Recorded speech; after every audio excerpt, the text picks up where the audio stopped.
Graça e paz. Como vocês estão? Tudo bem? Que bom. Meu coração está acelerado de tanta alegria de poder estar aqui novamente, a gente voltando a se encontrar, a se reunir em nome do nosso Senhor Jesus. E continuando o nosso culto, que é permanente, de louvor e adoração ao nosso Deus. Nós vamos agora pedir que Ele venha no nosso socorro, na revelação da palavra dEle, na revelação daquilo que Ele mesmo quer ensinar a cada um de nós. Como orou aqui o pastor Maurício, para que vidas sejam transformadas, para que o reino dEle seja conhecido através de nós. Amém?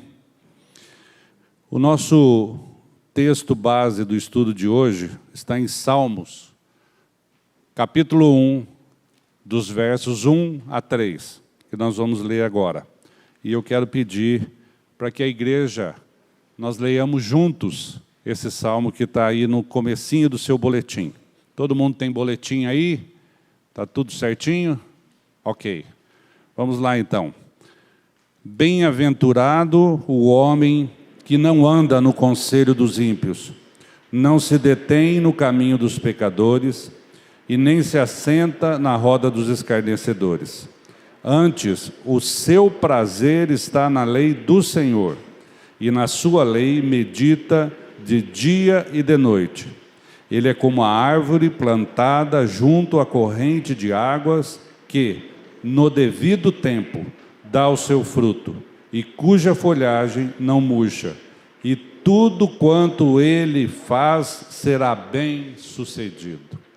Senhor querido, nós te louvamos e nos achegamos a Ti, confiadamente, Pai, reconhecendo que somos totalmente dependentes da Tua ação nas nossas vidas. Vem no nosso socorro, Pai.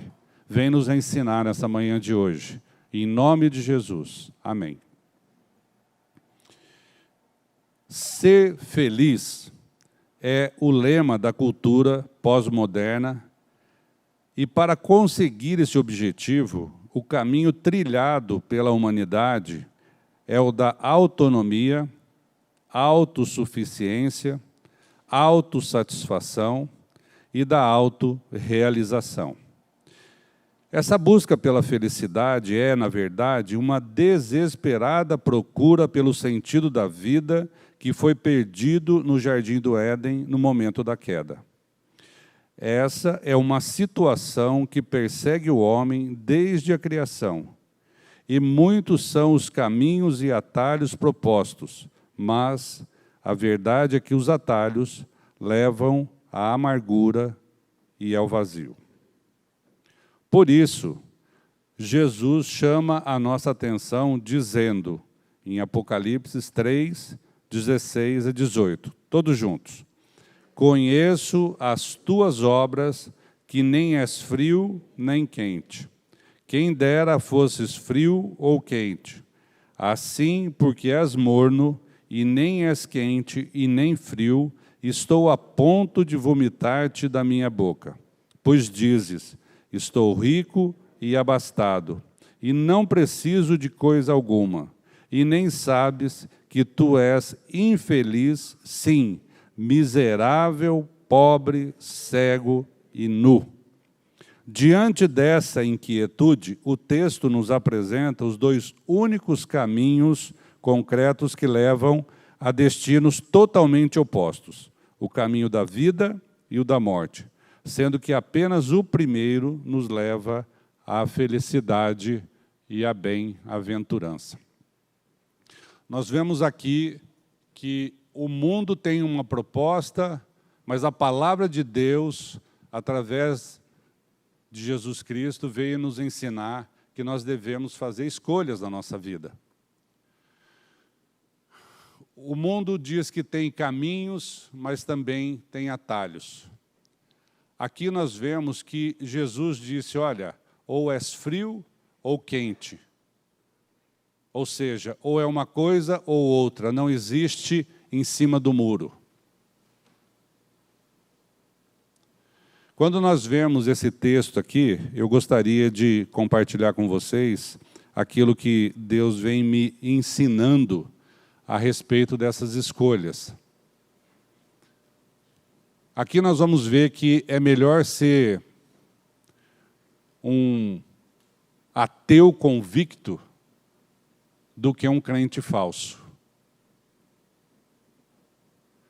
Precisamos avaliar o nosso comportamento cristão diante do mundo. Se o nosso comportamento cristão ele vem de dentro de um coração transformado, ou se ele vem de um interesse que o mundo diz que você, sendo cristão, frequentando uma igreja, você deve se comportar apenas da boca para fora, de uma certa maneira aceitável para o mundo. Cristo, o cristianismo, ser cristão, não é fanatismo, porém é radical. Não há outro caminho. Não há outras formas de exercer o cristianismo que não seja por meio da bendita pessoa de Cristo. Não tem cristianismo fora de Cristo, em outras palavras. Por isso a palavra de Deus é que nos dá esse caminho, esse norte, e se não conhecemos a palavra de Deus, nós estamos em sérios apuros. Porque se nós não vamos por um jeito, fatalmente nós vamos por outro. Se nós não vamos pela palavra de Deus, nós vamos pelo que o mundo diz que nós devemos ser. E esse é o maior perigo de vivermos aqui neste mundo, fora da palavra, ou fora dos ensinamentos de Cristo, ou fora do que Deus diz, ou fora dos mandamentos de Deus. Aqui nesse texto que nós lemos aqui de Salmos, né, ele começa dizendo, bem-aventurado é o homem que não anda no conselho do ímpio. Quando nós não andamos no conselho de Deus, nas leis de Deus, nós andamos em outros conselhos. Nós elegemos para a nossa vida alguns valores que podem não ser os valores de Deus. E esse é o perigo. O maior perigo é esse. Por isso nós vamos discorrer um pouco mais sobre essa questão. Também disse Jesus, quem não é por mim, é contra mim. E quem comigo não ajunta, espalha. Mateus 12:30. O Senhor não negocia a sua glória, e muito menos a salvação do homem por meio de Cristo. É melhor um ateu convicto do que um crente falso, que fala que crê, mas não anda na submissão da palavra, e se acha bom andando no caminho dos ímpios, louvando suas próprias obras e comportamentos. Nós temos um perigo hoje aqui neste mundo, que é a expressão politicamente correto. 99% do politicamente correto está fora das leis de Deus, fora da palavra de Deus. 99%. Por isso nós devemos viver aqui atentos. Ou nós somos cristãos, ou não somos cristãos. Ou nós somos de Cristo, ou nós não somos nada. Não tem outro caminho. Por isso Jesus disse, eu sou o caminho. Ele não disse, eu sou um dos caminhos. Eu sou o caminho. A decisão por Cristo não é apenas da boca para fora, como eu já disse. Não é apenas uma imagem de cristão que queremos passar, mas é uma escolha de vida. Olha só, falando em escolha, nós vivemos diariamente fazendo escolhas na nossa vida. Quando você levanta de manhã, você já tem que negociar com você mesmo. Quando você abre o armário, você tem que fazer uma escolha. Que roupa que eu vou vestir hoje? Que cor? Que modelo? Eu preciso negociar comigo. O que eu quero? Mas eu devo usar o que eu quero ou eu devo usar aquilo que eu preciso usar? Está frio, eu quero usar uma camiseta, mas está frio. Eu não posso usar o que eu quero. Eu tenho que usar o que eu preciso usar. A vida cristã começa com o que eu preciso. Eu nasci pecador e preciso urgentemente, desesperadamente de salvação. Todos nós precisamos de salvação. Então, avaliar o que eu preciso, avaliar uma escolha de vida, escolher o modelo de Cristo é uma opção, é a opção mais importante da nossa vida. Escolher Cristo é a opção mais importante, porque determina a vida eterna. Onde nós vamos passar a vida eterna? Não podemos nos enganar. A vida eterna, ela existe. Ela não acaba, a nossa vida não acaba a hora que nós fechamos nossos olhos e vamos para o cemitério. Aliás, nem vamos, né? Alguém nos leva. Porque o morto não tem vontade. E viver neste mundo aqui morto, em delitos e pecados, significa que nós não mandamos na nossa vida, nós não temos escolhas. Porque aquele que vive na prática do pecado é escravo do pecado. O escravo não tem vontade, não tem decisão, o escravo não manda na sua vida. Quem manda na vida do pecador, com aquele pecador que escolhe o pecado, é o próprio pecado que manda na sua vida.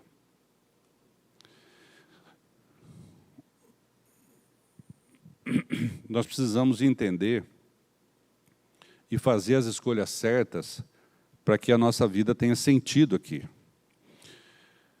Tanto os atalhos quanto a mornidão dos que se acham ricos e abastados e não precisam de coisa alguma, pois confiam no seu próprio braço, como disse Jesus, são miseráveis, pobres, cegos e nus. Do que Jesus está falando aqui? Ele não está falando de bens materiais.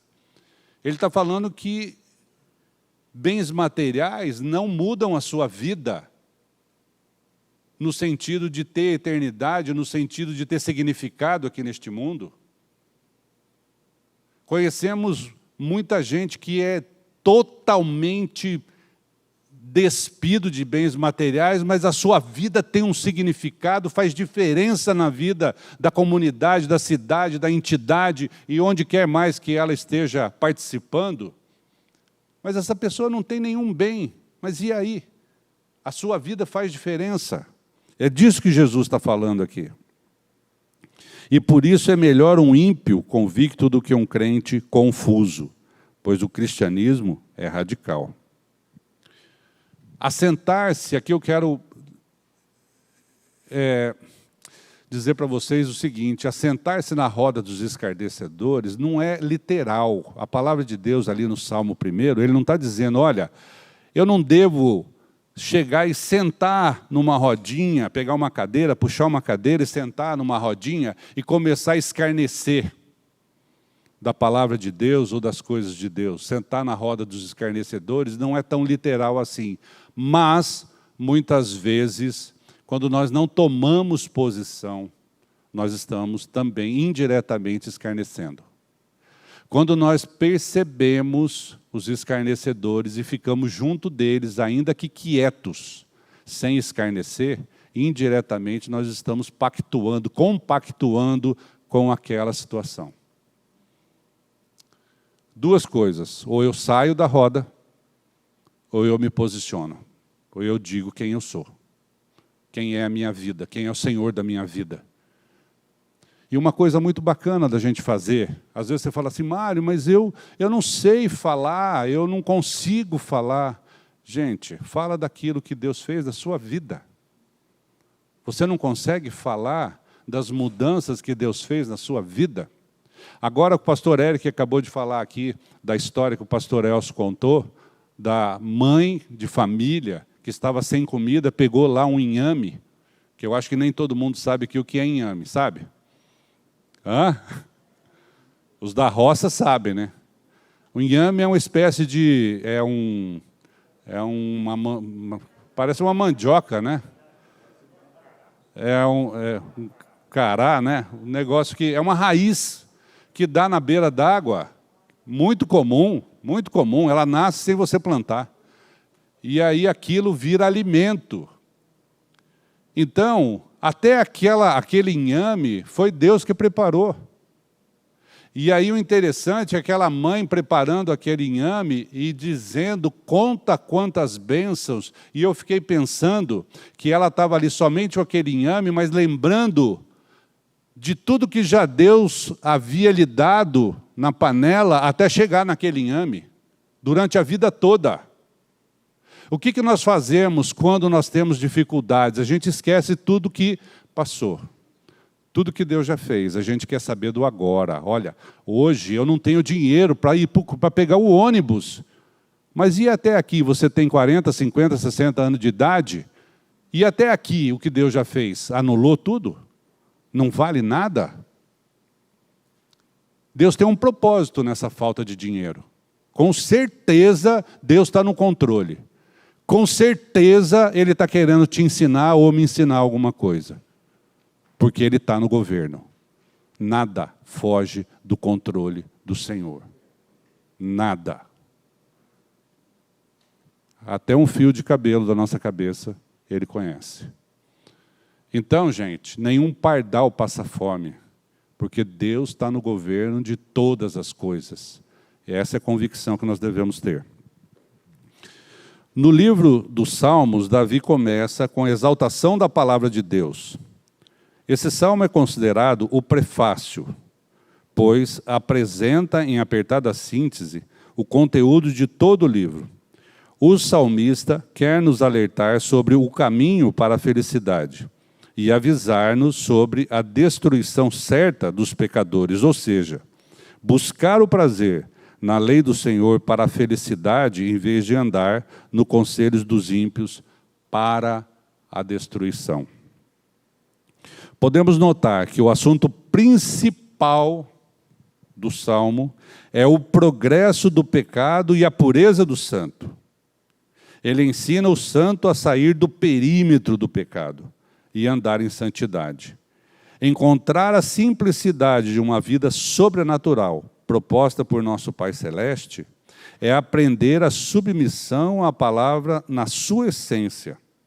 Assim como Josué disse em Josué 1:8. Todos juntos. Não cesses de falar deste livro da lei. Antes, medita nele dia e noite, para que tenhas cuidado de fazer segundo tudo quanto nele está escrito. Então farás prosperar o teu caminho e serás bem-sucedido. Em outras palavras, Josué está dizendo a mesma coisa lá que Davi disse nos Salmos, né? Cuidado, vamos meditar no livro dessa lei, vamos andar nos seus caminhos, vamos levar em conta, considerando quem nós somos. Nós estamos aqui nesse mundo, mas nós não somos aqui deste mundo. A Bíblia diz que aquele que é nascido de novo e se torna filho de Deus, ele aqui neste mundo, ele passa a ser peregrino, estrangeiro. O mundo não é meu, não me pertence, eu pertenço a outro mundo. Eu pertenço ao reino de Deus. A minha pátria é celestial. A minha pátria não é aqui. Eu não preciso ficar arraigado aqui neste mundo, querendo dar valor às coisas que vão ficar aqui e vão virar cinza depois. Nada do que está neste mundo vai continuar subsistindo. A nossa pátria é celestial. Os nossos olhos têm que estar voltados para a eternidade com Deus. Porque a promessa dele é essa. Aquele que é nascido de novo tem a vida de Cristo. E aquele que tem a vida de Cristo é de Cristo. E aquele que é de Cristo vai ter morada lá, juntamente com Ele no céu. Meditar na lei do Senhor, não andar no conselho dos ímpios e viver em comunhão com os santos, isso é muito importante, meus amados. Nós devemos levar em conta o que está escrito na palavra de Deus e aquilo que é a proposta de Deus, viver em comunhão com os irmãos. Onde nós vamos buscar um conselheiro quando nós precisamos conversar, quando nós precisamos de ajuda, quando nós temos alguma dificuldade, alguma dúvida na nossa vida, nós vamos buscar na reunião dos santos, na comunhão com os irmãos, aqueles que muitas vezes já passaram por alguma situação que nós estamos passando e que já tem uma revelação do Senhor a respeito de qual é o caminho que eu devo tomar, qual é a posição que eu devo ter. Nós, aqui, só dando uma pequena iniciação para vocês, nós estamos pensando no Ministério da Família da nossa comunidade em começar um trabalho com as famílias, agora que nós estamos retornando, ainda estamos no pré-projeto, mas isso é muito bacana. Porque, às vezes, a pessoa vem aqui na igreja achando que vai ser fortalecido na igreja, mas o que realmente nos fortalece é a palavra de Deus. É Deus que nos fortalece. Eu ouvi um pastor dizendo ontem que não há igreja forte com famílias fracas. A igreja só é forte quando as famílias são fortes. E onde as famílias buscam a sua força? É na palavra de Deus, não é na igreja, não é na instituição, mas é na palavra de Deus. E se nós conhecemos a palavra, se nós nos fortalecemos na palavra, nós vamos poder ajudar os nossos irmãos que ainda estão caminhando, que estão bebendo a fé, que estão começando agora, que estão ainda sendo alimentados com leite. Nós vamos começar a ajudar pessoas, porque com certeza Deus vai nos fortalecer através da sua palavra. E quando nós não deixamos a palavra de lado, e quando nós temos a palavra como a nossa única direção de vida, então, meus amados, a nossa vida é de descanso, porque nós não temos dúvida, porque Deus nos ensina, porque Deus nos leva dentro dos seus caminhos. E a palavra de Deus diz que Ele põe cercas ao nosso redor, cerca de espinhos, olha só, para que a gente não saia desse caminho. Então nós temos segurança total na palavra de Deus, nós segurança total de onde nós vamos. Pastor Maurício sempre fala aqui que a nossa vida é uma encomenda, vocês sabem, não sabem? É uma encomenda que a parteira mandou para o coveiro e um dia ela vai chegar. Pastor Maurício, autor Pastor Maurício. É verdade, é verdade. A nossa vida é um caminhar do nascimento à morte. E nós temos esse espaço do nascimento à morte para nascer de novo. Para andar nos caminhos do Senhor. Bem-aventurado é o homem que não anda no conselho dos ímpios, mas anda no caminho do Senhor, nas leis do Senhor. Bem-aventurado, nós vamos ver um pouquinho adiante aqui, é mais do que felicidade. Glória a Deus por isso. Assim Deus tem trabalhado em nós, após a queda, justamente por conhecer o nosso potencial para viver na prática do pecado. Por isso, disse por meio do profeta Oséias 4:6.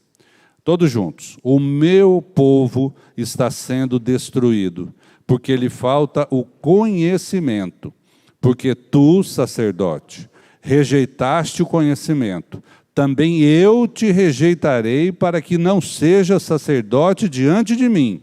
Visto que te esquecestes da lei do teu Deus, também eu me esquecerei dos teus filhos. Olha que palavra pesada, né? Palavra pesada. Depois, no Novo Testamento, Jesus vai dizer a mesma coisa. Aquele que me confessar diante dos homens, eu o confessarei diante do Pai que está nos céus. Mas aquele que me negar diante dos homens, eu o negarei diante do Pai. Isso Jesus disse lá no Novo Testamento. A palavra de Deus, eu citei 4 coisas aqui, mas tem muito mais. A palavra de Deus conforta o solitário, fortalece o cansado, consola o coração ferido e volta os olhos do desanimado ao seu Criador. Qual é a cura para a depressão? Nós ouvimos aqui hoje que muita medicação intoxica. É ou não é?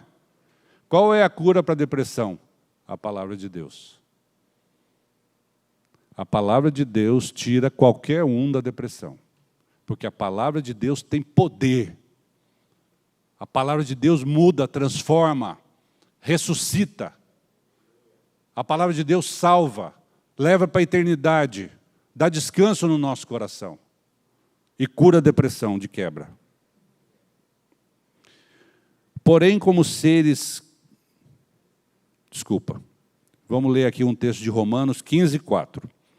Pois tudo quanto outrora foi escrito, para o nosso ensino foi escrito, a fim de que, pela paciência e pela consolação das Escrituras, tenhamos esperança. Porém, como seres caídos e fracassados que somos, necessitamos constantemente do arrependimento e da prática das primeiras obras em nossos corações e do aconchego do nosso primeiro amor em nossas vidas. Apocalipse 2, 4 e 5. Quem é o nosso primeiro amor? É Jesus. O nosso primeiro amor é Jesus.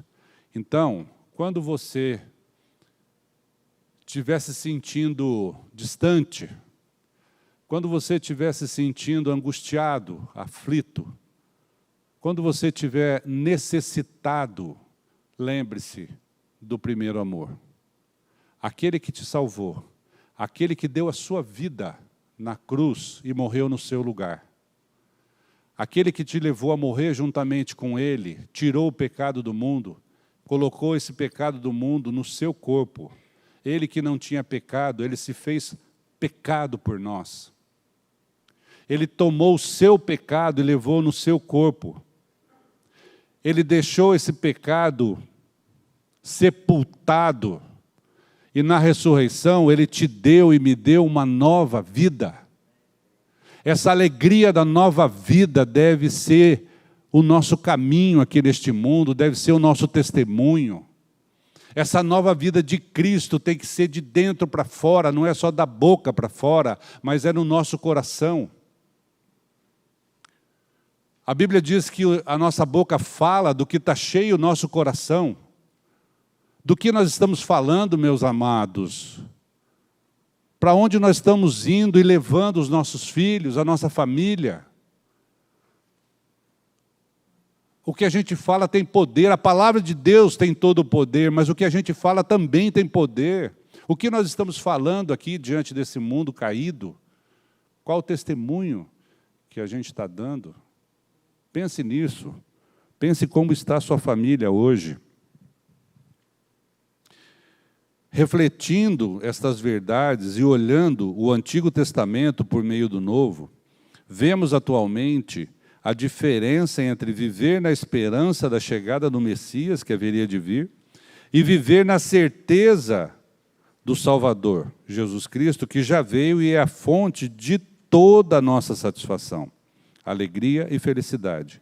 Ele morreu e ressuscitou para tirar o pecado do mundo e nos dar a sua vida. Nós temos hoje o privilégio de viver numa época em que Jesus Cristo já veio. Eu reputo hoje que é mais fácil para nós crermos no Jesus que já morreu e ressuscitou, do que para aqueles irmãos que viveram antes de Cristo, crendo na profecia do Messias, do Salvador, que ainda viria. Mas hoje nós temos essa felicidade de saber, ainda que historicamente, que o Filho de Deus já veio a este mundo, já se encarnou, já morreu na cruz, já deu a sua vida e já ressuscitou. Aleluia. Precisamos crer na palavra de Deus como um todo. Não é somente fazer recortes da palavra de Deus. Ela é a verdade que devemos crer. Jesus é o caminho e a verdade, e pelo qual devemos seguir e crer para ganhar a vida eterna. Aqui eu quero citar um texto que não está no boletim, que está em Marcos 12, de 24 a 27, que diz assim: respondeu-lhe Jesus: não provém o vosso erro de não conhecerdes as Escrituras. Aqui, gente, eu vou fazer um preâmbulo aqui, que é assim, esse texto, os Jesus estava fazendo uma reunião, uma pregação, e aí os fariseus chegaram e falaram assim, quiseram fazer um desafio para Jesus. Olha, você está dizendo da ressurreição, eu quero te perguntar o seguinte, uma família tinha 7 irmãos, e na lei judaica, quando morria um irmão, a viúva casava-se com o próximo. E aí ele citou um exemplo, 7 irmãos, e foi morrendo, e essa viúva foi casando com o primeiro, com o segundo, o terceiro, o quarto, o quinto, e eles perguntaram para Jesus, então, como é que fica depois na ressurreição de quem essa mulher é esposa, se ela casou com 7? Aí Jesus diz assim, olha, não provém o vosso erro de não conhecerdes as Escrituras e nem o poder de Deus? O que você está perguntando é porque você não conhece a Escritura. Quando a gente faz pergunta boba acerca da lei de Deus, acerca da Bíblia, é porque a gente não conhece. Por isso ele está dizendo, olha, vocês precisam conhecer. Pois, continua Jesus, quando ressuscitarem de entre os mortos, nem casarão, nem se darão em casamento, porém, são como os anjos do céu. Quanto à ressurreição dos mortos, não tendes livro no livro de Moisés, no trecho referente à sarça, como Deus lhe falou? Eu sou o Deus de Abraão, de Isaque e de Jacó. Ora, ele não é Deus de mortos, e sim de vivos. Laborais em grande erro. Jesus está dizendo, olha, vocês estão dizendo coisa que não está escrito. Nosso Deus não é Deus de mortos, vocês não precisam se preocupar com isso. Se não está na Bíblia, é porque não é da conta de vocês. Muitas vezes a gente fica perguntando coisa que, mas e os índios, né? Os índios, como é que vão salvar os índios? Gente, se não está escrito na Bíblia como que os índios serão salvos, logicamente que Deus tem um propósito e Deus vai salvar do jeito dele. Porque os índios não conhecem a palavra? Mas os índios têm oportunidade de conhecer a palavra.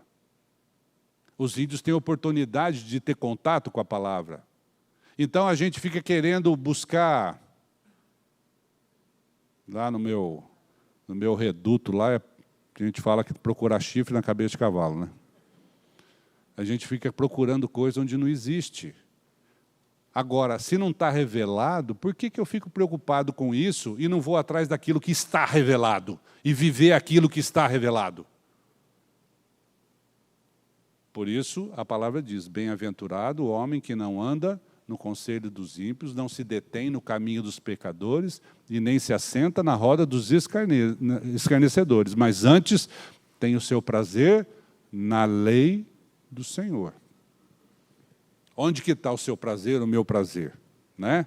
E a lei do Senhor aqui, gente, não é simplesmente os 10 mandamentos, viu? Tem gente que acha que qual é a lei de Deus? Os 10 mandamentos. Não. Lei do Senhor é de Gênesis a Apocalipse. São as Escrituras. Aquilo que ele deixou escrito para o nosso ensino foi escrito. Por isso nós devemos seguir e buscar o aprendizado nas Escrituras. Não existe maior felicidade para o homem caído do que ter a sua vida transformada pelo poder da palavra que revela, convence e gera fé em seu coração. Romanos 10, 17. E assim a fé vem pela pregação e a pregação pela palavra de Cristo. O salmista começa dizendo que o homem justo é bem-aventurado. E nesse contexto, essa expressão é ainda mais enfática do que a ideia de felicidade. Na Bíblia, uma pessoa bem-aventurada é aquela que desfruta do amor e da graça de Deus. O homem justo e justificado possui plena alegria e satisfação no Senhor. A expressão bem-aventurado também pode ser substituída por como é feliz. Lá no início do texto, ao invés de bem-aventurado o homem que não anda no conselho dos ímpios, como é feliz o homem que não anda no conselho dos ímpios. Vocês concordam com isso? Pode ser? Claro que pode, né? Aí a gente vê que feliz é uma expressão terrena, uma expressão nossa aqui do homem, ela é menos do que bem-aventurado. Porque a felicidade, o mundo diz que felicidade é, muitas vezes, pequenas coisas. Felicidade pode ser um momento, pode ser um bem. Por exemplo, quando a gente vê andando na rua aí, alguém querendo vender felicidade para você. O que ele diz? Você, para ser feliz, você tem que morar em tal lugar. Olha só esse lugar aqui, com jardins, com quietude, com tranquilidade. Você precisa disso aqui para ser feliz. Eu atendi uma vez no meu escritório uma senhora que queria entrar com um processo contra uma empresa de cigarros, porque ela teve, quando ela me procurou, hoje ela já é falecida, ela teve câncer, porque ela fumou a vida toda. E qual era a visão dela sobre essa questão? Ela disse que quando ela era jovem, lá pelos seus 15, 16 anos, a propaganda do cigarro era essa: para você ser feliz, você tem que fumar tal marca. E ela buscou essa felicidade no cigarro. E fumou a vida toda. E morreu de câncer. O que é a felicidade para o mundo? É você viver num lugar? É você ter determinada coisa? É você vestir determinada roupa? Calçar determinado sapato? Isso é felicidade? Não. A felicidade, a bem-aventurança, que é mais do que a felicidade que Deus diz para nós, é um comportamento que vem a partir de uma mudança completa do nosso coração. Lá no livro de Ezequiel 36, 26, ele diz assim: olha, tirarei de vós o coração de pedra e colocarei em vós o coração de carne. Deus troca o nosso coração. Para você ser bem-aventurado, você tem que ter um coração de carne. Tem que ter um coração trocado, não por mim nem por você, mas por Deus. É Ele que faz a obra. É Ele que faz a obra. O salmista diz ainda que a pessoa justificada não anda no conselho dos ímpios. Os ímpios são aqueles que não creem em Jesus. Não apenas aquelas pessoas que estão ativamente envolvidas com o mal. O justo não anda segundo o conselho dessas pessoas, porque é guiado pela palavra de Deus. O justo aqui, eu quero chamar a atenção de vocês, que não é uma pessoa justa no sentido de ser honesta, de ser, como dizer, coerente nos seus pensamentos. Não, o justo aqui é aquele que carece de salvação e de justificação. Nós não temos como morrer na cruz para nos salvar. A nossa salvação foi imputada pela morte de Cristo em nosso favor. Aquela morte de Cristo era a sua morte, era a minha morte, mas Ele morreu no nosso lugar. Então o preço foi pago. Por isso nós fomos justificados. Nós não pagamos o preço, mas alguém pagou a conta no nosso lugar. A nossa dívida foi paga por outra pessoa, não por nós, que foi a pessoa de Cristo. Isso é ser justificado. Amém? Em 2 Timóteo 3, 16, 17, diz assim a palavra de Deus: toda escritura é inspirada por Deus.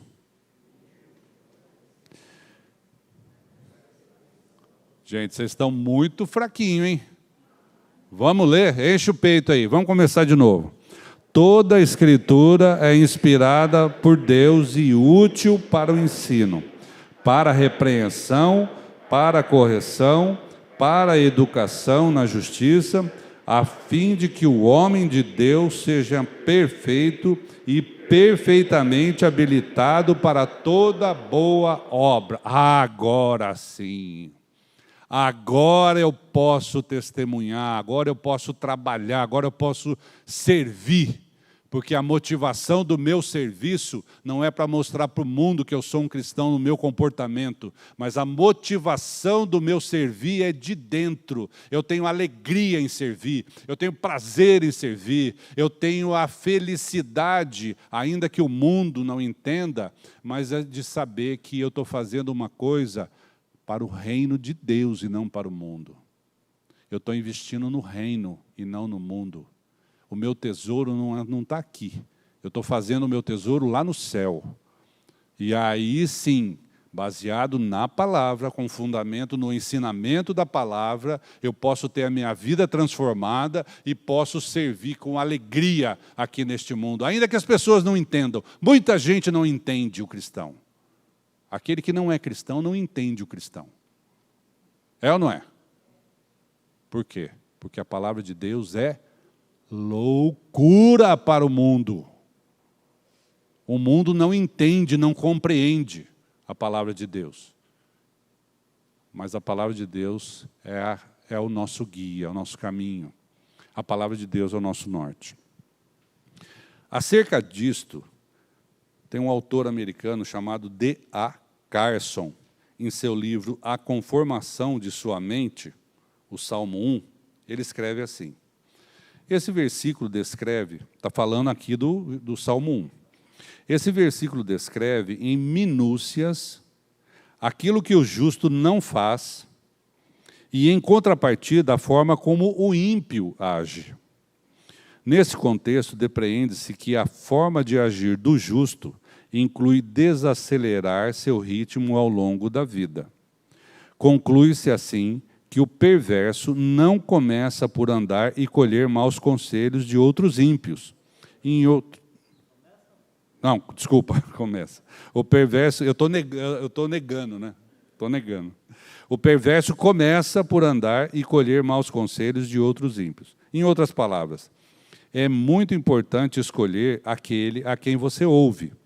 Isso porque, se seus melhores amigos têm estruturas mentais que ofendem o Evangelho, no final das contas, isso o afetará sobremaneira, pois, a partir do momento em que alguém começa a andar com os ímpios, detém-se em seus caminhos de pecado, assim, aos poucos, o estilo de vida dessas pessoas vai se tornando o seu próprio estilo de vida. Você começa ouvindo maus conselhos e logo em seguida contrai maus hábitos. E se você permanecer nesse caminho, descerá a um terceiro nível, no qual passa a tomar assento entre os escarnecedores. Sentado, presta atenção, gente, sentado em uma poltrona confortável, com seus pés para cima e olhando através do seu nariz empinado de autossuficiência, começa a julgar os cristãos, denominando-os ignorantes, tolos e estúpidos. O grande pregador batista, Charles Spurgeon, do século XIX, afirma que é nesse ponto que o homem recebe o seu diploma de mestrado em inutilidade e o doutorado em maldição. Assim acaba o primeiro verso do livro de Salmos sobre como o justo não age. Olha só, ele está chamando a nossa atenção, porque muitas vezes nós observamos o que está escrito no Salmo, né? Não andamos no conselho do ímpio, não nos detemos no caminho dos pecadores, não nos assentamos na roda dos escarnecedores, mas também não agimos como um cristão. Não tomamos posição. E voltando lá no início do nosso estudo, ou és frio ou quente. Se for morno, não tem nenhum valor. Vomitar-te-ei da minha boca, diz o Senhor Jesus. Então, o cristão que não age como cristão, ele está no meio do caminho. O cristão que não toma para si a vida transformada, a vida de Cristo, para dizer através do seu comportamento, das suas atitudes, quem ele é, está agindo em omissão à bendita pessoa de Cristo, em omissão ao reino que ele pertence, em omissão ao senhorio da sua vida, que é o nosso Deus. Achei muito importante essa fala do Carson. Na sequência, o salmista passa do aspecto negativo para o aspecto positivo. Ele explica por que o homem justificado não está envolvido no estilo de vida dos ímpios, pecadores e escarnecedores. O motivo para isso é que ele tem o prazer na lei do Senhor e medita nela dia e noite. A expressão lei de Deus não se refere apenas aos mandamentos especificamente, mas a toda a palavra de Deus. A palavra traduzida pelo verbo meditar, no hebraico, significa dizer em voz baixa. O que o salmista está dizendo é que o novo nascido está constantemente meditando nas Escrituras, isto é, pensando e recitando para si mesmo a palavra de Deus. W. Wiersbe diz que se falar, presta atenção, gente, olha que coisa mais linda. Se falarmos com o Senhor sobre a palavra falará conosco sobre o Senhor. Olha, achei maravilhoso isso. Se nos achegarmos diante do Senhor com a palavra, Senhor, eu não entendi isso que eu li aqui.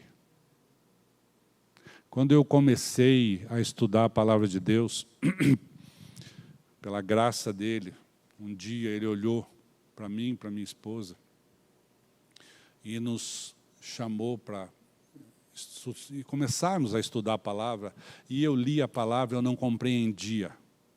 Cheguei para o nosso pastor e falei, escuta, eu não compreendo muitas coisas que eu leio na palavra de Deus, eu não compreendo, eu não consigo. E aí ele me disse, faz uma oração e pede para o Espírito Santo de Deus revelar para você o que ele quer te ensinar na palavra. E eu fiz essa oração.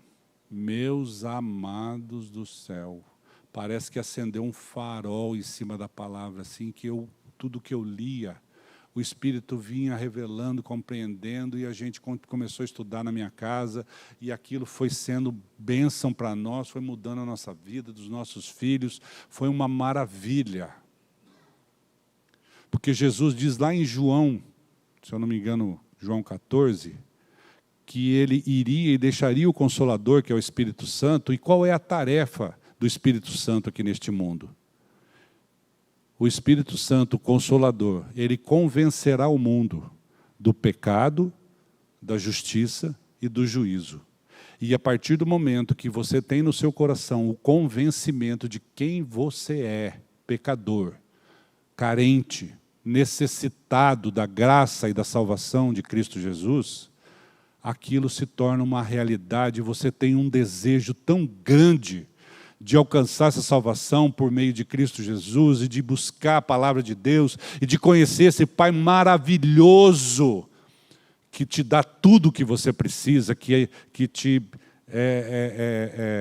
abastece de todas as suas necessidades, que provê a sua mesa, que provê o seu coração, que provê a sua família, que provê o seu trabalho, que provê o seu bolso.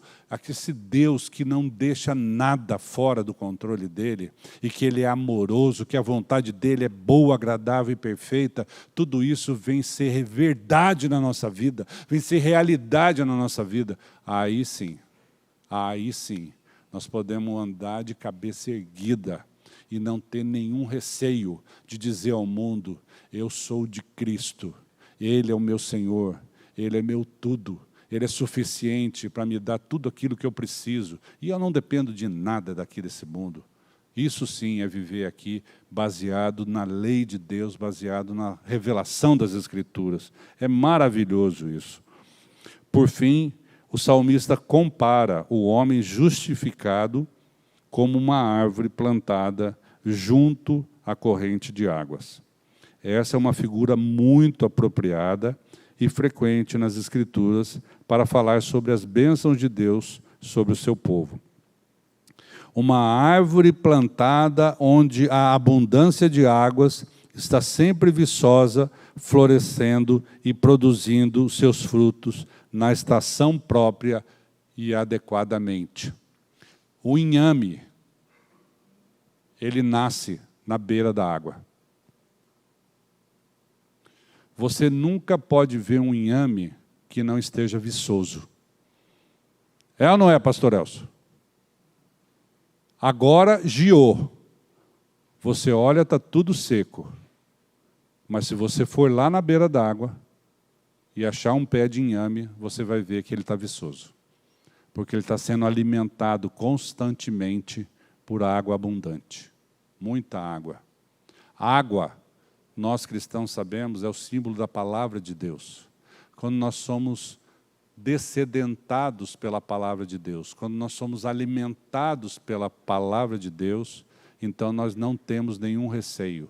Nós estamos constantemente viçosos, constantemente com munição para tratar esse mundo, confrontar esse mundo e falar daquilo que traz alegria no nosso coração, que nos deixa a nossa vida bem-aventurados. Isso sim, né? Então, e quando isso não acontece? Eu quero deixar essa pergunta para você. E quando isso não acontece? Você pode dizer, Mário, mas eu sigo isso, né? Eu não ando no conselho dos ímpios, eu não me detenho no caminho dos pecadores, eu não me assento na roda dos escarnecedores, mas eu sou uma pessoa triste. Eu não estou viçoso. O que está acontecendo com a minha vida? Eu quero deixar essa questão com vocês. Pense, o que está acontecendo? A palavra de Deus diz que o justo é como uma árvore plantada na margem do rio. Se você é justo, se você é justificado, você crê que você morreu e ressuscitou juntamente com Cristo. Você crê que você é novo nascido e você é salvo. Mas você anda triste. Você está depressivo ou depressiva. Você tem uma angústia no seu coração. Você não está se parecendo como essa árvore plantada junto ao ribeiro. O que está acontecendo com você? Como chama o título do nosso estudo de hoje? Como é? Deleite-se na palavra de Deus. Busque na palavra de Deus a alegria que está te faltando, o provimento que está te faltando, o livramento que está te faltando. Procure na palavra de Deus. A palavra de Deus tem poder. A palavra de Deus cura. A palavra de Deus salva. A palavra de Deus traz alegria no nosso coração. Então, recapitulando, o que nós aprendemos com os Salmos hoje, né? No que cremos? Por onde estamos andando? Quem dirige o nosso comportamento? E onde queremos chegar nesta vida? São questões importantes. E nós vemos, então, que as Escrituras, elas renovam a nossa esperança, principalmente agora, em tempos de crise. Principalmente agora. Então, ela conforta o solitário, ela fortalece o cansado, ela consola o coração do ferido e volta os olhos do desanimado ao seu Criador. De onde nós saímos? De onde nós viemos? Gente, meditar na lei do Senhor, não andar no conselho dos ímpios e viver em comunhão com os santos é o cerne da plenitude da vida cristã. Vejam que é um conjunto. A palavra de Deus é onde nós devemos buscar, é a fonte da nossa vida, da nossa alegria, da nossa salvação. Mas viver neste mundo aqui é exatamente isso. É meditar na lei do Senhor, não andar no conselho dos ímpios e viver em comunhão com os irmãos. Isso é um pacote que Deus deixou para nós. E assim, irmãos, a nossa oração é a mesma de Paulo, em 1 Tessalonicenses 4:1. Finalmente, irmãos, todo mundo junto. Finalmente, irmãos, não vos rogamos e exortamos no Senhor Jesus que, como de nós recebestes, quanto à maneira por que deveis viver e agradar a Deus, e efetivamente estáis fazendo, continueis progredindo cada vez mais. Não é progredir no pecado, mas é progredir em santidade. Amém? Que o nosso Pai Celeste, que o Espírito Santo de Deus, que o nosso Senhor Jesus venha no nosso socorro, nos ensinar e nos prover de todas as nossas necessidades, firmando cada vez mais o meu coração e o seu no ensino da palavra. Amém?